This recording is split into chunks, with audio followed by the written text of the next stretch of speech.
Este es un libro extraordinario de los árabes en América Latina, precisamente escrito por un árabe de origen venezolano, quien vino de Siria, tiene su familia en Venezuela, y es un recorrido por toda la inmigración árabe a nuestro continente.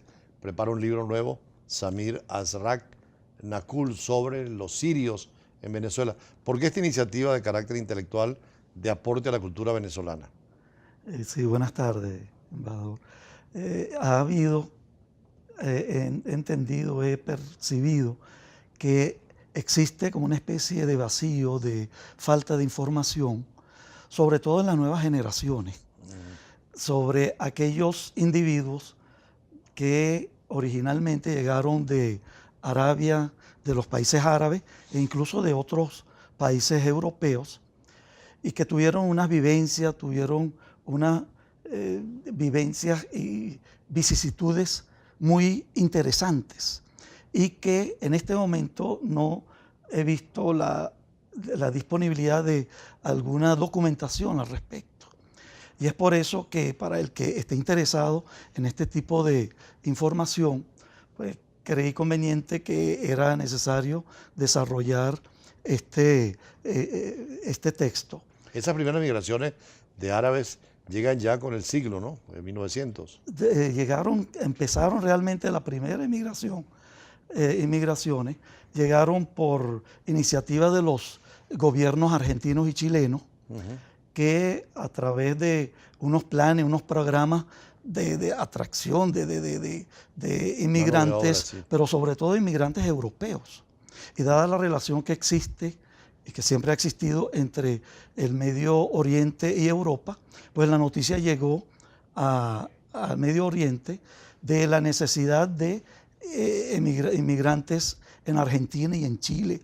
Brasil también tiene una gran comunidad. En Brasil, Uruguay, el Caribe, en el Cono Venezuela, Sur. ¿no? Sí, pero posteriormente, porque inicialmente, por allá por la segunda mitad del siglo XIX, la emigración tanto europea como del Medio Oriente y la inmigración fue hacia el cono sur latinoamericano, por aquello de que del principio alberdiano de Juan Bautista Alberdi, presidente de Argentina, 1850 estamos hablando, gobernar es poblar, decía. Es cierto, y vienen muchos árabes. Por cierto, ahí viene el origen de que ustedes les digan turcos. Los turcos en Venezuela, que son árabes, que no son turcos, los llamaban turcos porque venían con el pasaporte del Imperio Otomano, ¿no? Porque el Imperio Otomano estuvo dominando la Gran Siria, lo que es hoy en día Siria, Líbano, Palestina, Israel, parte de Jordania, y esa es la Gran Siria, pero el Imperio Otomano dominaba toda esa región y hasta llegaba a la península arábiga. Entonces quien venía con papeles del Imperio Otomano turco. Así es, y el que venía legalmente.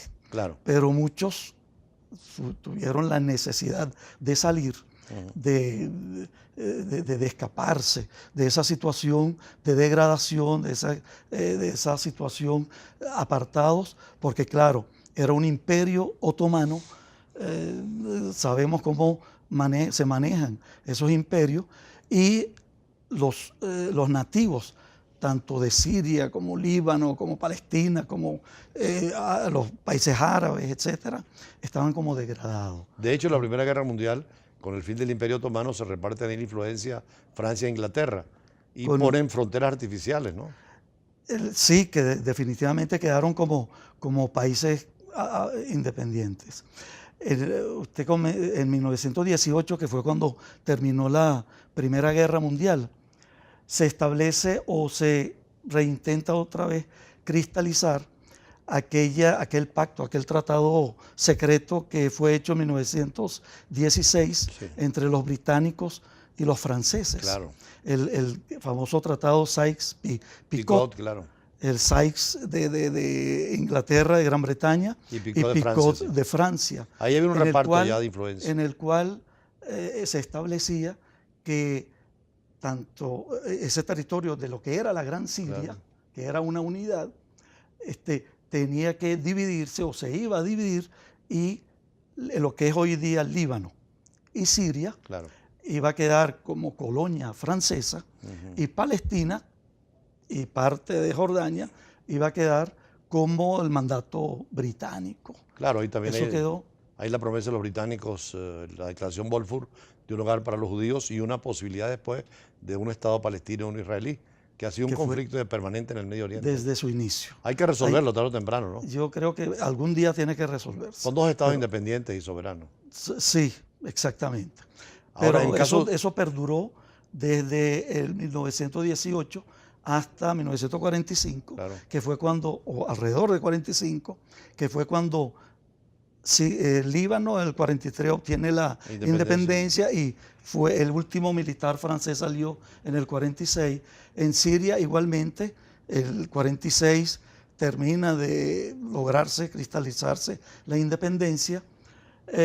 Jordania, el reino hachemita de Transjordania en el 46, sí, y luego el reino hachemita de Jordania en 1951. Esa migración es la que viene fundamentalmente de América Latina y a Venezuela a raíz de la Segunda Guerra Mundial. Pero es que esa inmigración fue la superior, que fue la segunda etapa desde 1920 hasta 1945, debido a que ya se sentía, o sea, el nativo, el sirio, no se sentía muy bien ni físicamente, económicamente, espiritualmente, materialmente, y entonces hubo gran cantidad de desplazamiento de los sirios hacia todo, especialmente también a Latinoamérica. Además, en Venezuela había una actitud de recibir cualquier extranjero, italiano, portugués, alemán y sobre todo árabe, sí, y había posibilidades de trabajo, riqueza nacional, empezando con el petróleo, ¿no? Con Venezuela se presentan situaciones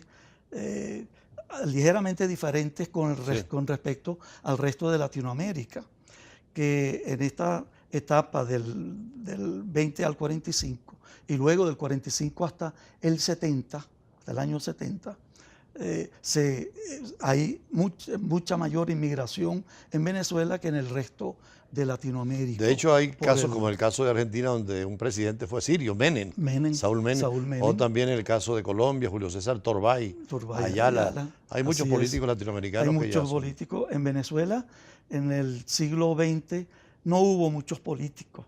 Podríamos mencionar que quien resaltó más en la política en el siglo XX fue el señor Jorge Dager, que llegó a ser por allá por el año 69 el presidente de la Asamblea Nacional. Sí, después fue embajador de Venezuela en Chile, por cierto. Fue embajador también, pero... Ahora, ¿usted cómo hace la investigación? ¿Cómo empieza para la parte de investigar en América Latina la presencia árabe? En América Latina, el primer medio siglo del siglo XX, hasta los años 50, prácticamente hasta los años 40 sobre todo, no ha habido gran cantidad de información sobre las inmigraciones. Sin embargo, pues sí se ven, debido a relatos y a tradiciones que existen, pues se observan las cantidades de personas, la cantidad de las estadísticas surgen después de la década de los 40, de los 50, etc. Aquí en Venezuela, lo que les puedo mencionar es que en la actualidad hay alrededor de, casi llega al 1.000.000 de personas, entre 800.000 y 1.000.000 árabes procedentes de los países árabes y sus descendientes. Sobre eso vamos a hablar más adelante en el siguiente segmento del nuevo libro suyo, que es sobre la presencia siria en Venezuela y en general la presencia árabe en Venezuela, que son casi 1.000.000 de descendientes árabes. Ya regresamos.